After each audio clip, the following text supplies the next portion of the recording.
Hi all welcome to Xylem SSC RRB. അതുപോലെ നമ്മൾ സയൻസിലെ പുതിയൊരു കോൺസെപ്റ്റുമായിട്ട് വന്നിരിക്കുകയാണ്. മത്സര പരീക്ഷകൾക്ക് സ്ഥിരമായിട്ട് ചോദിക്കുന്ന, അത് PSC ആവട്ടെ, SSC ആവട്ടെ, RRB ആവട്ടെ, നീറ്റ് ആവട്ടെ, ഏത് തരം പരീക്ഷകൾക്കും സ്ഥിരമായിട്ട് ചോദിക്കുന്ന ഒരു കോൺസെപ്റ്റാണ്. അതെങ്ങനെ എളുപ്പത്തിൽ ഓർത്തു വെക്കാമെന്നും അതിലൂടെ കണക്ട് ചെയ്ത ചോദ്യങ്ങൾ എങ്ങനെ ചെയ്യാമെന്നുള്ള ഒരു കാര്യമാണ് നമ്മൾ ഇന്നത്തെ വീഡിയോയിൽ ചർച്ച ചെയ്യാൻ പോകുന്നത്. ഇന്നത്തെ നമ്മുടെ ചർച്ചാ വിഷയം എന്ന് പറയുന്നത് ഇമ്മ്യൂണോ ഗ്ലോബുലിൻസിനെ പറ്റിയാണ്. Immuno globulins. അപ്പോൾ NCERT ടെക്സ്റ്റ് ബുക്ക് ഇമ്മ്യൂണോ ഗ്ലോബുലിൻസിനെ പറ്റി പറഞ്ഞിട്ടുള്ള കാര്യം എന്താണെന്ന് ആദ്യം നമുക്ക് പരിശോധിക്കാം. Immuno globulins also known as antibodies. ഈ ആന്റിബോഡീസ് എന്നുള്ള കാര്യം നിങ്ങൾ കേട്ടിട്ടുണ്ടാവും. അതായത് നമ്മുടെ ശരീരത്തിനെ അറ്റാക്ക് ചെയ്യാൻ വരുന്ന പുറത്തു നിന്നുള്ള വസ്തുക്കളെയാണ് നമ്മൾ ആന്റിജനുകൾ എന്ന് പറയുന്നത്. ഈ വൈറസ്, ബാക്ടീരിയ പോലെയുള്ള ഓർഗാനിസങ്ങൾ എന്ന് പറയുന്നത് എന്താണ്? നമ്മളെ സംബന്ധിച്ചിടത്തോളം ആന്റിജനുകളാണ്. അപ്പൊ ഈ ആന്റിജനുകൾ, ശത്രുക്കൾ നമ്മുടെ ശരീരത്തിലേക്ക് കയറി കൂടിയാൽ സ്വാഭാവികമായിട്ട് പട്ടാളക്കാരെ ഇറക്കണം. അപ്പൊ നമ്മുടെ ശരീരത്തിന്റെ പട്ടാളക്കാരാണ് ഈ ആന്റിബോഡീസ് അല്ലെങ്കിൽ ഇമ്മ്യൂണോ ഗ്ലോബുലിൻസ് എന്ന് പറയുന്നത്. അപ്പൊ ഇവരുടെ ഷേപ്പ് നിങ്ങൾ ഓർത്തു വെക്കണം. Y ഷേപ്ഡ് പ്രോട്ടീൻസ് ആണ്. ബേസിക്കലി Y ആകൃതിയിലുള്ള, ഇംഗ്ലീഷ് ആൽഫബറ്റ് Y ആകൃതിയിലുള്ള പ്രോട്ടീൻ സ്ട്രക്ചേഴ്സ് ആണ് ഈ പറഞ്ഞ ഇമ്മ്യൂണോ ഗ്ലോബുലിൻസ് എന്ന് പറയുന്നത്. Produced by B cell. ഇവിടെ ബി സെൽ എന്ന് പറയുന്ന ലിംഫോസൈറ്റുകളാണ്. WBCയിലെ ഒരു ടൈപ്പ് ആയിട്ടുള്ള ലിംഫോസൈറ്റുകൾ ആണ് ഈ പറഞ്ഞ ആന്റിബോഡീസ് അഥവാ ഇമ്മ്യൂണോ ഗ്ലോബുലിൻസിനെ പ്രൊഡ്യൂസ് ചെയ്യുന്നത്. ഇനി ഇമ്മ്യൂണോ ഗ്ലോബുലിൻസ് സംബന്ധമായിട്ട് വരുന്ന ചില പ്രധാനപ്പെട്ട കാര്യങ്ങൾ നമുക്ക് നോട്ട് ചെയ്ത് വെക്കണം. ഓക്കെ, ഇമ്മ്യൂണോ ഗ്ലോബുലിൻസ് എന്ന് പറയുന്നത് നമ്മൾ നോക്കിക്കഴിഞ്ഞാൽ 5 ടൈപ്പാണ് ഇമ്മ്യൂണോ ഗ്ലോബുലിൻസ് ഉള്ളത്. IgG ഉണ്ട്, IgA ഉണ്ട്, IgM ഉണ്ട്, IgE ഉണ്ട്, അതുപോലെ തന്നെ IgD ഉണ്ട്. 5 ടൈപ്പ് ഇമ്മ്യൂണോ ഗ്ലോബുലിൻസ് ആണ് നമുക്ക് ആകെ കൂടെ ഉള്ളത്. അപ്പൊ അതിൽ തന്നെ ആദ്യത്തെ ചോദ്യം എന്ന് പറയുന്നത് നിങ്ങൾക്ക് ഈ ടേബിളിൽ കാണാം. ഇവരുടെ പെർസെൻറ്റേജ് അബണ്ടൻസ് എത്രമാത്രം ആണ് ഓരോന്നും ഉള്ളത് എന്ന് വളരെ കൃത്യമായിട്ട് കൊടുത്തിട്ടുണ്ട്. IgG എന്ന് പറയുന്നത് 75 മുതൽ 80%, IgA 10 മുതൽ 15%, IgM 5 മുതൽ 10%, IgE less than 0.1%, IgD എന്ന് പറയുന്നത് 0.2% എന്നുള്ള വാല്യൂ ആണ് അതിന്റെ അബണ്ടൻസ് എന്ന് പറയുന്നത്. അപ്പൊ ആദ്യത്തെ കൺസെപ്റ്റ് എന്ന് പറയുന്നത്, ആദ്യത്തെ ചോദ്യം എന്ന് പറയുന്നത് അവരുടെ ഓർഡർ ഓഫ് അബണ്ടൻസ് എന്ന് പറയുന്നതാണ്. എത്രമാത്രമാണ് അവര് ശരീരത്തിലുള്ളത്, അബണ്ടൻസ് എത്രത്തോളം ഉണ്ട്, അബണ്ടൻസ് കണ്ടുപിടിക്കാനുള്ളതായിരിക്കും ആദ്യത്തെ ചോദ്യം എന്ന് പറയുന്നത്. അപ്പൊ വളരെ സിമ്പിൾ ആണ്. അബണ്ടൻസിന്റെ ഓർഡർ ഓർത്തു വെക്കാനായിട്ട് നിങ്ങൾ ഗാം ഡേ എന്ന് ഓർത്തു വെച്ചാൽ മതി. എങ്ങനെ ഓർത്തു വെച്ചാൽ മതി? ഗാം ഡേ, GAMDE, ഗാം ഡേ. ഓർത്തു വെക്കാൻ എളുപ്പമാണല്ലോ. അതായത് ഒരു പേര് പോലെ ഓർത്തു വെച്ചാൽ മതി. ഗാം ഡേ എന്ന് ഓർത്തു വെക്കുക. അപ്പൊ ഇത് എന്നിട്ട് ഡിക്രീസിങ് ഓർഡറിൽ എഴുതുക. GAMDE. അതായത് ഏറ്റവും കൂടുതൽ വരുന്നത് IgG ആണ്. അത് കഴിഞ്ഞ് IgA വരും, അത് കഴിഞ്ഞ് IgM വരും, അത് കഴിഞ്ഞ് D. ഏറ്റവും കുറവ് ആർക്കാണ്? IgE ആണ്. അപ്പൊ ഓർഡർ ഓഫ് അബണ്ടൻസ് ചോദിച്ചാൽ ആദ്യത്തെ പോയിന്റ് ആണ് ഗാം ഡേ എന്ന് ഓർത്ത് വെക്കുക. IgG ഏറ്റവും കൂടുതൽ, IgE ഏറ്റവും കുറവ്. ഓക്കെ, ഇനി നമുക്ക് ഇവരുടെ ഏറ്റവും പ്രധാനപ്പെട്ട ഫംഗ്ഷനുകൾ, NCERT പറഞ്ഞിട്ടുള്ള ഫംഗ്ഷനുകൾ, മത്സര പരീക്ഷകൾക്ക് ചോദിക്കുന്ന ഫംഗ്ഷനുകൾ കൃത്യമായിട്ട് നോട്ട് ചെയ്ത് വെക്കണം. അതിൽ ഏറ്റവും കൂടുതൽ ചോദിക്കുന്ന ഒരു പോയിന്റ് ആണ് IgGയുടെ ഫംഗ്ഷൻ എന്ന് പറയുന്നത്. ഏറ്റവും റിപ്പീറ്റഡ് ആയിട്ട് ചോദിക്കുന്ന ഒരു ചോദ്യം എന്ന് പറയുന്നത് ഈ IgG എന്ന് പറയുന്ന ഇമ്മ്യൂണോ ഗ്ലോബുലിനാണ് ഗർഭാവസ്ഥയിൽ അമ്മയിൽ നിന്ന് കുഞ്ഞിലേക്ക് പ്ലാസന്റ.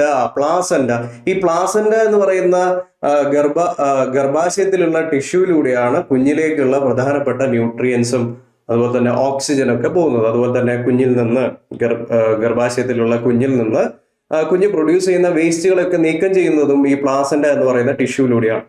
അപ്പൊ അമ്മയിൽ നിന്ന് കുഞ്ഞിലേക്ക് പാസ് ചെയ്യുന്നത്, പ്ലാസന്റയിലൂടെ പാസ് ചെയ്യുന്നത് ആരാണ്? IgG ആണ്. ഓർത്തു വെക്കാനായിട്ട് നിങ്ങൾ എന്ത് നോക്കിയാൽ മതി? G ആണ്, IgG അല്ലെ. IgG എന്ന് പറയുമ്പോൾ G for goes എന്ന് നോട്ട് ചെയ്ത് വെക്കുക. G for goes through what? Goes through placenta. പ്ലാസന്റയിലൂടെ പോകുന്ന നമ്മുടെ ഇമ്മ്യൂണോ ഗ്ലോബുലിനാണ് IgG. Goes through placenta. Okay, ഓർത്തു വെക്കുക. ക്രോസസ് പ്ലാസന്റ അല്ലെങ്കിൽ ഗോസ് ത്രൂ പ്ലാസന്റ. അമ്മയിൽ നിന്ന് കുഞ്ഞിലേക്ക് പ്ലാസന്റ വഴി ഗോസ് ത്രൂ പ്ലാസന്റ IgG ആണ്. അടുത്തത് IgA എന്ന് പറയുന്ന ഇമ്മ്യൂണോ ഗ്ലോബുലിനാണ് നമ്മളെ സെക്രീഷൻസിലൊക്കെ ഉള്ളത്. അതിൽ ഏറ്റവും നമ്മൾ നോക്കിക്കഴിഞ്ഞാൽ ബ്രസ്റ്റ് മിൽക്ക് എന്ന് പറയും. അമ്മ കുഞ്ഞിന് കൊടുക്കുന്ന ആദ്യത്തെ പാലിലൊക്കെയാണ് കുഞ്ഞിന് വേണ്ട ഇമ്മ്യൂണിറ്റി ഘടകങ്ങൾ ഉള്ളത്. അപ്പൊ ആദ്യത്തെ ബ്രസ്റ്റ് ഫീഡിങ് എന്ന് പറയുന്നത് വളരെ ഇമ്പോർട്ടന്റ് ആണെന്ന് നമ്മൾ പറയാറുണ്ട്. ഒരിക്കലും അത് മുടക്കാൻ പാടില്ല. അമ്മയുടെ ആദ്യത്തെ ആ ഒരു ബ്രസ്റ്റ് മിൽക്കിനെയാണ് നമ്മൾ കൊളസ്ട്രം എന്ന് പറയുന്നത്. ആദ്യത്തെ ബ്രസ്റ്റ് മിൽക്കിനെ കൊളസ്ട്രം എന്ന് പറയും. അപ്പൊ കൊളസ്ട്രത്തിലൂടെ കിട്ടുന്ന ഇമ്മ്യൂണോഗ്ലോബുലിൻ എന്ന് പറയുന്നത് എന്താണ്? IgA ആണ്. IgA ആണ്. എങ്ങനെ ഓർത്തു വെക്കാം? A ഫോർ അമ്മ, A ഫോർ അമ്മ എന്ന് ഓർത്തു വെച്ചാൽ മതി. അമ്മയിൽ നിന്ന് കുഞ്ഞിലേക്ക് ബ്രസ്റ്റ് മിൽക്കിലൂടെ കൊളസ്ട്രത്തിലൂടെ കിട്ടുന്ന ഇമ്മ്യൂണോഗ്ലോബുലിൻ എന്ന് പറയുന്നത് എന്താണ്? IgA ആണ്. അപ്പൊ ഓർത്തു വെക്കുക, IgA, A ഫോർ അമ്മ, കൊളസ്ട്രത്തിലൂടെ കിട്ടുന്ന ആരാണ്? ഈ പറഞ്ഞ IgA ആണ്. IgG എന്താണ്? G goes through placenta. ഇപ്പൊ രണ്ടെണ്ണം സെറ്റായി. IgMന്റെ പ്രത്യേകത എന്താണെന്ന് ചോദിച്ചാൽ, ഈ പറഞ്ഞ ഇമ്മ്യൂണോഗ്ലോബുലിനിൽ ഏറ്റവും ലാർജസ്റ്റ് ഇമ്മ്യൂണോഗ്ലോബുലിനെയാണ് നമ്മൾ IG എന്ന് ഷോർട്ടായിട്ട് പറയുന്നത്. ലാർജസ്റ്റ് ഇമ്മ്യൂണോഗ്ലോബുലിൻ എന്ന് പറയുന്നത് IgM ആണ്. ഇങ്ങനെ ഓർത്തു വെക്കാം. M ഫോർ മെഗാ, നമ്മൾ മെഗാ സ്റ്റാർ, മെഗാ എന്നൊക്കെ പറയില്ല. മെഗാ എന്ന് പറഞ്ഞാൽ അതിന്റെ അർത്ഥം വലുത് എന്നാണ്. മെഗാ വളരെ വലുത്. ഇപ്പൊ കൂട്ടത്തിൽ ഏറ്റവും വലുതാരാണ്? IgM ആണ്. Largest among the 5 immunoglobulin is IgM. ഇനി 5 യൂണിറ്റുകൾ ചേർന്നിരിക്കുന്നതാണ് ഇതിന്റെ ഒരു സ്ട്രക്ചർ എന്ന് പറയുന്നത്. 5 യൂണിറ്റുകൾ എന്ന് പറയുമ്പോൾ പെന്റാമർ എന്ന് നമ്മൾ പറയും. NCERT എടുത്തു പറഞ്ഞിട്ടുണ്ട്, ഇയാൾ ഒരു പെന്റാമർ ആണ്. ഇത് എക്സാമിനും ചോദിക്കാറുണ്ട്. എങ്ങനെ ഓർത്തു വെക്കാം? നമ്മൾ M എന്നുള്ള ആൽഫബറ്റ് എഴുതുമ്പോൾ എമ്മിന്റെ ഓരോ ഭാഗങ്ങളിലായിട്ട് നമ്മൾ നോക്കാം. ഇവിടെ ഒരു ഡോട്ടും പ്ലേസ് ചെയ്യാം, ഇവിടെ ഒരു ഡോട്ട് പ്ലേസ് ചെയ്യാം, ഇവിടെ മറ്റൊരു ഡോട്ട് പ്ലേസ് ചെയ്യാം, ഇവിടെ മറ്റൊരു ഡോട്ട്, ഇവിടെയും ഒരു ഡോട്ട്. അപ്പൊ ആകെ മൊത്തം 5 ഡോട്ടുകൾ ഞാൻ പ്ലേസ് ചെയ്തിട്ടുണ്ട്. ടോട്ടൽ 5. സോ 5 എന്ന് പറയുന്നത് പെന്റാമർ. അപ്പൊ ലാർജസ്റ്റ്, മെഗാ, പെന്റാമർ 5 യൂണിറ്റുകൾ ചേർന്നാണ്. ഓർത്തു വെക്കുക. ദെൻ അടുത്തത് IgE എന്ന് പറയുന്ന ഇമ്മ്യൂണോഗ്ലോബുലിനാണ്. IgE അതായത് നമുക്ക് അലർജി ഒക്കെ ഉണ്ടായി കഴിഞ്ഞാൽ നമ്മുടെ ശരീരം പ്രൊഡ്യൂസ് ചെയ്യുന്ന അലർജിക് റിയാക്ഷൻ ആയിട്ട് പ്രൊഡ്യൂസ് ചെയ്യുന്നത് ആരാണ്? അലർജിക് റിയാക്ഷൻ ഉണ്ടാക്കുന്നത് ഈ പറഞ്ഞ IgE ആണ്.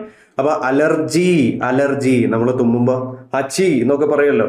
അലർജി എന്ന് ഓർത്ത് വെച്ചാൽ മതി. Allergy IgE. അലർജി ഉണ്ടാക്കുന്ന ആരാണ്? IgE ആണ്. അലർജി ഉണ്ടാക്കുന്നത് IgE. ഓക്കെ. ദെൻ IgD, ഏറ്റവും അവസാനത്താണ് IgDയുടെ പ്രധാനപ്പെട്ട ഫംഗ്ഷൻ എന്ന് പറയുന്നത് ആക്ടിവേറ്റ് ബി ലിംഫോസൈറ്റുകളെ ഒന്ന് ആക്ടിവേറ്റ് ചെയ്യുക, ഒന്ന് ഉഷാറാക്കുക എന്നുള്ളതാണ്. അപ്പോൾ D ഓർത്ത് വെക്കണമെങ്കിൽ നിങ്ങൾ BD എന്ന് ഓർത്ത് വെച്ചാൽ മതി. BD ഇല്ലേ? BD. ഓക്കെ, BD എന്ന് ഓർത്ത് വെക്കുക. അതായത് IgDയുടെ ഫംഗ്ഷൻ എന്താണ്? IgDയുടെ ഫംഗ്ഷൻ ബി സെല്ലുകളുടെ ആക്ടിവേഷൻ. അപ്പൊ ഇമ്മ്യൂണോഗ്ലോബുലിനുമായിട്ട് ബന്ധപ്പെട്ട നമ്മൾ എല്ലാ കാര്യങ്ങളും ഡിസ്കസ് ചെയ്തു. ഒന്നുകൂടി ഞാൻ സമ്മറൈസ് ചെയ്യാം. ഇമ്മ്യൂണോഗ്ലോബുലിൻസ് എന്ന് പറഞ്ഞാൽ ആന്റിബോഡീസ് ആണ്. Y ഷേപ്ഡ് ആയിട്ടുള്ള, Y ആകൃതിയിലുള്ള പ്രോട്ടീനുകളാണ്. ആന്റിജനുകൾക്കെതിരെ, വൈറസുകൾക്കും ബാക്ടീരിയകൾക്കൊക്കെ എതിരെ നമ്മുടെ ശരീരം പ്രൊഡ്യൂസ് ചെയ്യുന്ന ആന്റിബോഡീസിനെയാണ് ഇമ്മ്യൂണോഗ്ലോബുലിൻസ് എന്ന് പറയാം. അപ്പൊ ഇമ്മ്യൂണോഗ്ലോബുലിൻസ് ആകെ 5 ടൈപ്പ് ആണുള്ളത്. ഏതൊക്കെയാണ്? IgG വരുന്നുണ്ട്, IgA വരുന്നുണ്ട്, IgM വരുന്നുണ്ട്, IgD വരുന്നുണ്ട്, ഫൈനലി IgE വരുന്നുണ്ട്. 5 എണ്ണം വരുന്നുണ്ട് അല്ലെ. അപ്പൊ നമ്മൾ ആദ്യം പഠിച്ചെന്താ? ഇവരുടെ അബണ്ടൻസ് ആണ് അല്ലെ. അബണ്ടൻസ് എത്രമാത്രമാണ് ഇവര് ശരീരത്തിലുള്ളത്. ഏറ്റവും കൂടുതൽ ആരാണ്? G ആണ്. ഏറ്റവും കുറവ് ആരാണ്? E ആണ്. ഓർത്തു വെക്കാനുള്ള നമ്മുടെ കോഡ് എന്താ? ഗാംഡേ എന്ന് ഓർത്തു വെച്ചാൽ മതി. എന്നിട്ട് ഡിക്രീസിങ് ഓർഡറിൽ സൈൻ കൊടുക്കുക, ഗാംഡേ. അപ്പൊ അബണ്ടൻസ് പഠിച്ചു വെച്ചു. ഇനി ഓരോന്നിന്റെയും ഹൈലൈറ്റ് ആകുന്ന ഏറ്റവും പരീക്ഷയ്ക്ക് ചോദിക്കുന്ന NCERT പോയിന്റ് മാത്രം പഠിച്ചു വെക്കുക. IgG വേർഡിലൂടെ തന്നെ ക്വസ്റ്റ്യൻ കാണുമ്പോൾ തന്നെ നമുക്ക് കണക്ട് ചെയ്യാൻ പറ്റണം. IgG goes through placenta. G for goes through placenta, പ്ലാസന്റയിലൂടെ പോകുന്നത്. ഇനി IgA, A ഫോർ അമ്മ, അമ്മയുടെ കൊളസ്ട്രം എന്ന് പറയുന്ന ബ്രസ്റ്റ് മിൽക്കിൽ നിന്ന് കിട്ടുന്നത്, അമ്മയിൽ നിന്ന് കുഞ്ഞിലേക്ക് ബ്രസ്റ്റ് മിൽക്ക് വഴി കിട്ടുന്നത് IgA ആണ്. M എന്ന് പറയുന്നത് എന്താണ്? Mega, largest. ഈ ഇമ്മ്യൂണോഗ്ലോബുലിന് ഏറ്റവും ലാർജസ്റ്റ് IgM ആണ്. ഇനി D എന്ന് പറയുന്നത് എന്താണ്? BD, ആക്ടിവേഷൻ ഓഫ് ബി സെല്ലുകളുടെ ആക്ടിവേഷൻ. IgE allergic reaction. കഴിഞ്ഞു. ഇത്രയേ ഉള്ളൂ കാര്യം. ഇനി നമുക്ക് ചോദ്യം നോക്കാം. ചോദ്യത്തിലൂടെ എങ്ങനെ നമുക്ക് കാര്യങ്ങൾ ഇത് കണക്ട് ചെയ്യാമെന്ന് നോക്കാം. ചോദ്യം ഇങ്ങനെയാണ്: which immunoglobulin class is the most abundant in human serum, making up to 75% to 80% of the total antibody. Total ആന്റിബോഡീസിൽ ഏറ്റവും കൂടുതൽ മോസ്റ്റ് അബണ്ടന്റ് ഏതാണെന്നാണ് ചോദിച്ചിരിക്കുന്നത്. നമ്മുടെ കോഡ് എന്താണ്? ഗാംഡേ എന്ന് പറയുന്നതാണ് കോഡ്, ഓർത്തു വെക്കുക. സോ ജി ആണ് ഏറ്റവും കൂടുതൽ, അല്ലെ? IgG is A correct answer. Option D ആണ് ഉത്തരമായിട്ട് വരുന്നത്. കറക്റ്റ് ആയിട്ട് നമുക്ക് സാധനം കിട്ടും, IgG. ഓക്കെ, ദെൻ അടുത്ത ചോദ്യം: an individual is experiencing a severe allergic reaction to pollen. Severe ആയിട്ടുള്ള അലർജിക് റിയാക്ഷൻ ഉണ്ടാകുന്നുണ്ട്.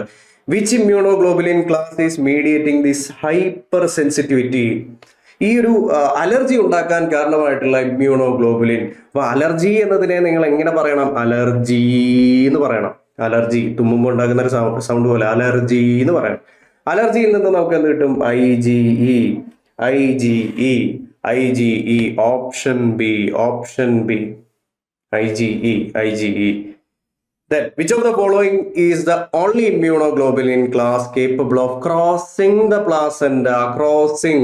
പ്ലാസന്റയിലൂടെ ക്രോസ് ചെയ്തു പോകുന്നു, പ്ലാസന്റയിലൂടെ പോകുന്നു എന്ന് മാത്രം ഓർത്ത് വെച്ചാൽ മതി. goes through placenta. IgG അല്ലേ, നമ്മൾ പഠിച്ചു വെച്ചു. എത്ര വേഗം നമുക്ക് ഉത്തരം കിട്ടുന്ന IgG. Option B IgG. Then അടുത്ത ചോദ്യം: which immunoglobulin is found in the lowest concentration?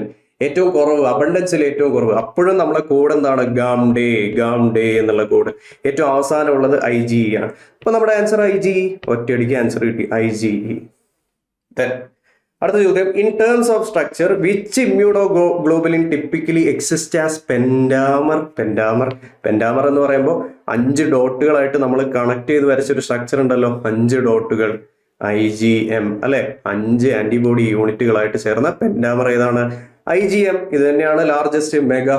Okay, then which immunoglobulin is the most prominent antibody found in the breast milk particularly in colostrum? അമ്മയിൽ നിന്ന് കൊളസ്ട്രത്തിലൂടെ കിട്ടുന്ന A ഫോർ അമ്മ, അല്ലെ? IgA.